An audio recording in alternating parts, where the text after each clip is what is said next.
Guys, 50 years ago in 1976, Yamaha made 3,470 of these, and they're all snapped up by 14 and 20-year-old kids with wide eyes and nothing better to do but ride all day long after school and all summer long. A lot of these were raced in local racing. Back then, there was a 100, a 125, a 250, and a big bore 400 and up size class, 500 class. So this was mostly raced or ridden off-road by youngsters. So out of those 3,470, there's one left, this one. This is the only one that didn't get destroyed. There might be a few more. I'm maybe exaggerating a little bit. I don't know, but I've never seen a 76 come through our shop or through the museum here or at any of the events I've been to in decades in this condition. I think most of them were destroyed, and who knew they'd be collectible classics at this point 50 years later. But this one was given a comprehensive frame-up restoration. It's in absolutely Concours-Level condition, and it does have some really tasty upgrades on it that just give it that vintage hopped up look, like the white number plates and the white front number plates and the white fender extender on the front and the gold chain. The frame was completely taken down to sandblasted, primed and painted after it was inspected and found to be in mint condition. The engine was completely rebuilt from the engine cases up, new clutch, all new bearings and gaskets and seals. You can see the cylinder was sandblasted and the head was sandblasted and left that bare aluminum racing look. Brand new piston and rings, base gasket, top end gasket. The intake was replaced. Carb was rebuilt. All new fuel petcock, fuel lines, fuel filter, fuel drain lines, new air filter, air boxes in mint condition, cleaned up beautifully. The bike runs and looks like a brand new motorcycle. Front tire is brand new. The original DID rim is in mint condition. The spokes are in excellent condition. The hub was restored and repainted. The brakes were redone with a new front brake cable and new brake shoes. The forks were restored. The lowers were cleaned and polished. The uppers have new fork boots on it, new fork seals. The triple clamps, as you can see, were sandblasted and then coated with the silver powder coating. The air forks are air forks. It has a new JT Racing front number plate with the custom cool twin over the crossbar pad mount for it. Period correct black and white and yellow crossbar pad. A nice set of upgraded Renthal aluminum top of the line Renthal bars, brand new ODI grips, all new controls, new clutch perch and lever and cable. New brake perch and lever and cable, new throttle tube, throttle assembly, new throttle cable, polished aluminum. The original tank was beautifully restored and given a show quality paint job. It's absolutely freaking gorgeous. The paint was not this nice on them when they came out of the box in 1976, that's for sure. The cap is in like new condition. All the hardware on the triple clamps is beautiful. The frame shines like brand new. The seat cover is, I think this is the original seat cover. I'm 95% sure, and it's not perfect, but it looks absolutely freaking amazing. The exhaust certainly is the original exhaust, and the original silencer, which is pretty much unobtainium, is intact, restored, in mint condition with one tiny little ding on the backside right here. Swing arm's been beautifully restored and painted far better than the original factory finish. Rear wheels restored with a new tire, tube, and rim strip. You can see the new sprocket and the gold chain. Rear brakes are brand new. Original DID still has a DID rim sticker on it. The rear brake is in a like new condition. Everything's super tight. They're normally all bagged out. There's like no play in this whatsoever. This was a very low hour original that was restored from the frame up. The pegs were given the same powder coating as was done on the triple clamps, and it was also done on the kicker. Kicker is in good original condition. It's not all bagged out.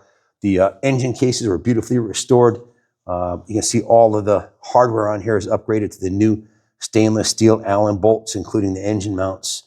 The cylinder is beautifully restored. It looks like brand new.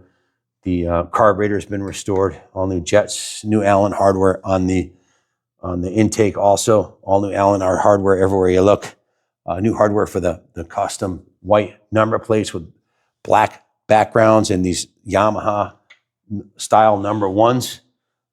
Just an absolutely beautiful piece. The frame didn't look this nice the day it came out of the box. I can promise you that. They weren't that picky about the paint jobs at the factory. It's absolutely freaking beautiful.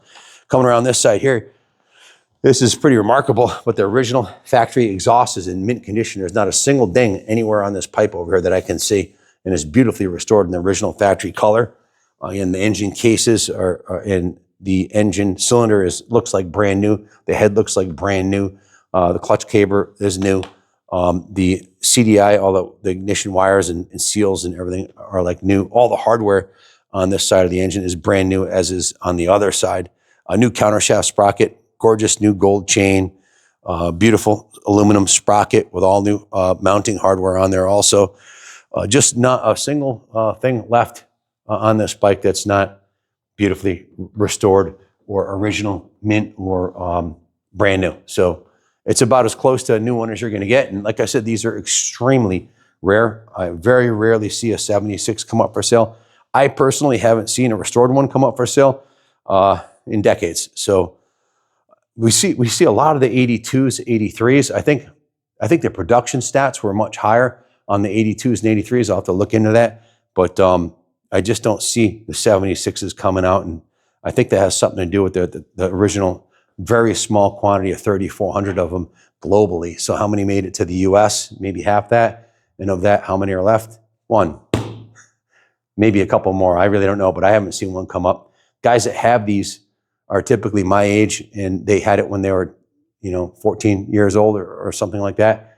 I'm 60, so in 76, I would have been 11. But, it was owned by guys in my demographic, and if they have one, they're not going to sell it. So unless they're aging out. So this one came from the Mike Tomlinson collection at Dallas, Texas, near where Roy Thacker was from. I bought 27 bikes from him.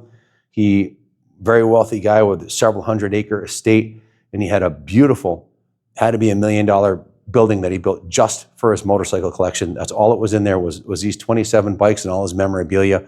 And it had 2 levels, and it was a museum, a private museum. And we bought the entire collection, and this is one of the diamonds. This is also the guy who had the RC 500, the one of 6 made ever. It's a replica of the factory RC 500. That's his 79 YZ250. Zoom in on that one and take a close look at the cylinder on that one.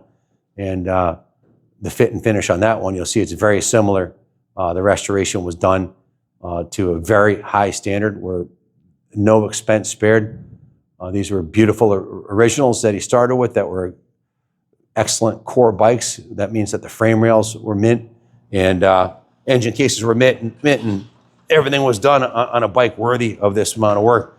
What would it cost to have me do this on your 76 YZ if you have one? I can tell you straight up, you're looking at 80 hours of shop labor, approximately, depending on the condition, at $150 an hour. So over 5 figures just in labor. Over 10 grand in labor. Look at how nice the original engine protector is here. It's not deformed or damaged anywhere. It looks like it just came out of the box. The engine cases are beautiful. The frame rails are perfect. That's the core of the bike. It's like the foundation of your house. The engine cases and the frame rails. Did you show them the shock too? The shock was beautifully restored also. Like just a spectacular machine.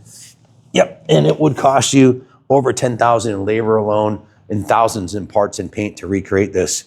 This one's done, and the reserve will be substantially less than what you could possibly build this thing for yourself. So it's always better to buy one done than try to do it yourself, unless you have a year of nights and weekends to spend screwing around with it, maybe 4 or 5 hours a weekend or whatever. But if you're working and you don't have the time to do it and you want a diamond that's done, this is it, man.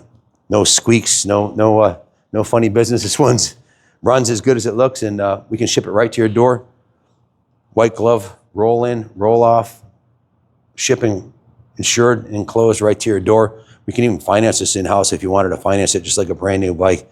Everywhere you look, it's pure perfection. Thanks for watching, and God bless America.